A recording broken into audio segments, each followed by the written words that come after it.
እንደ አስተዳደር በአንደኛ የተመለከተ መሰረት የተመሰረተ ዓለም አቀፍ እንቅስቃሴ ይቀላቀሉ። ሪፎርማ ሁለት ታሪካዊ ኢትዮጵያ መግለጫዎችን ይወዳግራል። የሎዛን ውል እና የዓለም ኢትዮጵያ አማካሪ መግለጫ።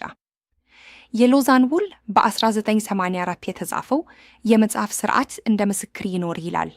የኢየሱስ ክርስቶስ እንደ ጌታ እና የዳዊት ምስክር ይኖር ይላል እና ወደ ዓለም ሁሉ ሙሉ ወንጌል ይወስድ ይባላል።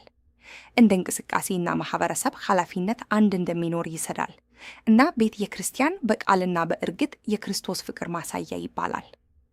የዓለም ኢትዮጵያ አማካሪ መግለጫ የክርስቲያናውን እምነት የሚያጠቃልል አጭር መግለጫ ነው። አንድ እግዚአብሔር በሦስት ሰው ይኖር ይላል፣ አባት፣ ወንድም እና ቅዱስ መዋዕል። በክርስቶስ በብርሃን የተወሰነ የድንጋይ ይወስዳል። በእምነት በብርሃን የተወሰነ የድንጋይ ይወስዳል። የቤተ ክርስቲያን አንድነት እና የእንደ ወይዘርና የዘር ሕይወት ተስፋ አንድ እንደሆነ ይህ መግለጫ በዓለም ዙሪያ ሚሊዮን የሚሆኑ እምነታቸውን ይወዳድራል። እነዚህን በማረጋገጥ ወደ በዓለም ዙሪያ የተመለከተ የቤተ ክርስቲያን አንድነት ይቀላቀላሉ። የክርስቶስ አይነት ባለቤትነትና የአገልግሎት ችሎታ ይወዳድራሉ።